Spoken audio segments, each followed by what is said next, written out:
పొత్తు పొడుస్తున్న వేళ సిక్కోలు జిల్లాలో కీలక నియోజకవర్గంపై గురిపెట్టింది జనసేన. అయితే టీడీపీ సీనియర్ సీటు కావడమే అక్కడున్న పెద్ద అడ్డంకి. మిత్రపక్షం ప్రపోజల్కి మరి ఆయన ఎలా రియాక్ట్ అవుతారన్నదే అసలు పాయింట్ ఇప్పుడు. అయితే అడిగాక కాదనరు అనే నమ్మకంతోనేమో అక్కడ ప్రచారం కూడా మొదలుపెట్టేసింది జనసేన. మరింతకీ టీడీపీ సీనియరే ఎంపీ అభ్యర్థి అవుతారా, లేక జనసేనకి ఎక్కడ లైన్ క్లియర్ చేస్తారా? సిక్కోలులో సీటుందా? ఎచ్చర్లలో ఛాన్స్ ఉందా? కర్చీఫ్ వేసిన జనసేన. టీడీపీ జనసేన మధ్య పొత్తుంటుందో, బీజేపీ కూడా కలిసొస్తుందో ఇంకా క్లారిటీ లేదు. కానీ ఈలోపే పార్టీల మధ్య కుర్చీలాటైతే మొదలైపోయింది. జనసేన అధినేత ఢిల్లీ టూర్ తర్వాత నియోజకవర్గాల ఆసమహులు ఆయన్ని కలుసుకుంటున్నారు. ఎక్కడెక్కడ ఏ సమీకరణాల్లో టికెట్ కావాలో అధినేత ముందు పెడుతున్నారు. శ్రీకాకుళం జిల్లాలో ఎచ్చర్ల, పాతపట్నం, శ్రీకాకుళం సీట్లను జనసేన నేతలు కోరుకుంటున్నారు. పవన్ కళ్యాణ్ కి కూడా అదే విషయం చెప్పొచ్చారు. ఏదో ఒక్క సీటే అనుకుంటే ఎచ్చర్ల నియోజకవర్గానికి పొత్తులో తీసుకోవాలని గట్టిగా కోరుతున్నారట జనసేన నేతలు. సిక్కోలు జిల్లాలోని ఎచ్చర్లైతే అనుకూలంగా ఉంటుందన్న అభిప్రాయంతో ఉన్నారట జనసేన అధినేత కూడా. ఎచ్చర్లలో జనసేనకు బలమైన ఓటు బ్యాంక్ ఉందంటున్నాయి పార్టీ శ్రేణులు. కాపులు, మత్స్యకారులు ఎక్కువగా ఉన్న ఈ నియోజకవర్గాన్ని పొత్తులో కేటాయిస్తే గెలుస్తామన్న ధీమాతో ఉన్నారట జనసేన నేతలు.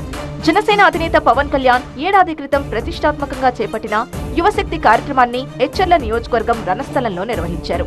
అప్పట్లో కార్యక్రమానికి యువత నుంచి మంచి స్పందన రావడంతో ఎచ్చర్ల సీటుపై ఆసక్తి చూపుతోంది జనసేన. దీనికి తోడు నియోజకవర్గ టీడీపీ సమన్వయకర్తగా ఉన్న కళా వెంకట్రావుకు కలిశెట్టి అప్పలనాయుడు నుంచి అసమ్మతి ఉండడంతో ఈ సీటు పొత్తులో తమకిస్తే బావుంటుందన్న వాదనను వినిపిస్తున్నారట జనసేన నేతలు. ఎచ్చర్ల నియోజకవర్గంపై పార్టీ నేతలు గురిపెట్టడంతో నియోజకవర్గ జనసేన సమన్వయకర్త విశ్వక్సేన్ స్పీడ్ పెంచారు.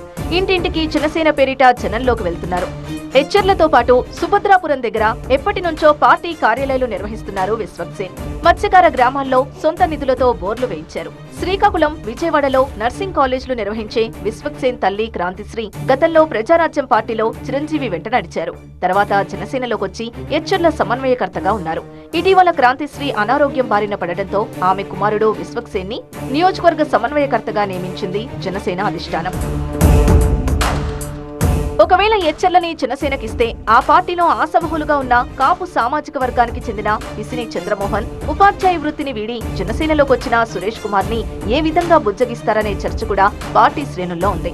అయితే ఎచ్చర్లలో టీడీపీ సీనియర్ నేత కిమిడి కళా వెంకట్రావును కాదని జనసేనకు టికెట్ ఇచ్చే పరిస్థితి ఉండకపోవచ్చన్న వాదన వినిపిస్తోంది. ఒకవేళ కళా వెంకట్రావును విజయనగరం ఎంపీ అభ్యర్థిగా టీడీపీ బరిలోకి దింపితే జనసేనకు రూట్ క్లియర్ అవుతుందన్న అంచనాలు కూడా ఉన్నాయి. చివరికి ఏం జరుగుతుందో కానీ పొత్తుల్లో ఎచ్చర్లపై జనసేన ఫోకస్ పెట్టడం సిక్కోలు రాజకీయాల్లో ఆసక్తి రేపుతోంది.